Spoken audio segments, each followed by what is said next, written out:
Hi guys! For today's video ay magluluto tayo ng classic na dinuguan.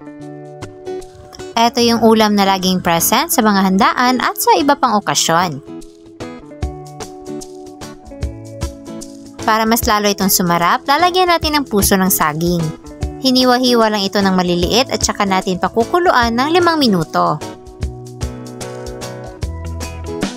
Pagkatapos mapakuluan, sasalain natin to at pipigaan.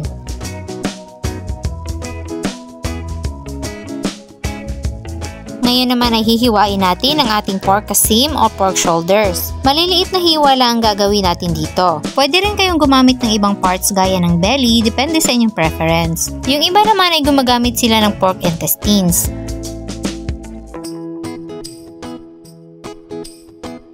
Pagkatapos mahiwa ay magpapainit na tayo ng mantika sa ating kawali.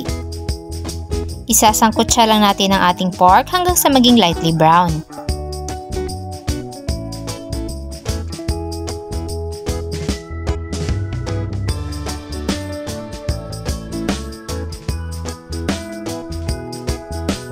Kapag lightly brown na ang ating pork, pwede na tayo magisa ng sibuyas.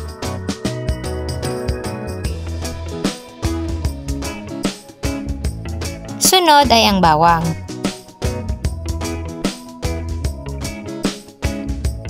Pagkatapos ay ang ating pinakulo ang puso ng saging.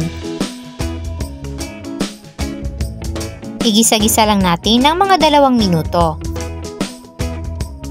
Then, lalagyan natin ng tubig at papakuluan. Sa sukat naman ng tubig ay kayo na ang bahala kung gaano kadami ang gusto nyong ilagay.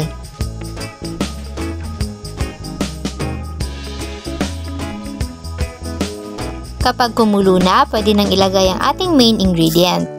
Panay lang ang paghahalo dito habang nilalagay natin.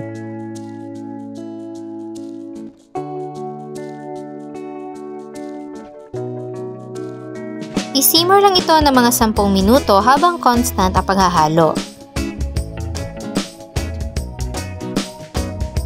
After 10 minutes, pwede na tayong maglagay ng sili. Magtitimpla na tayo ng asin, black pepper, at MSG. Haluin lang ng mabuti at pwede pa tayo maglagay ng dagdag na sili kung gusto nyo.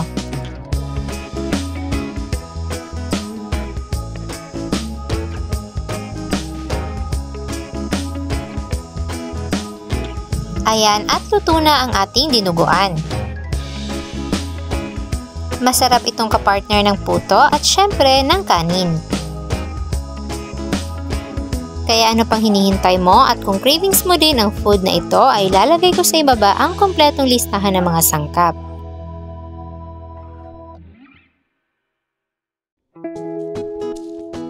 Sana ay nagustuhan nyo ang ating recipe for today. Enjoy!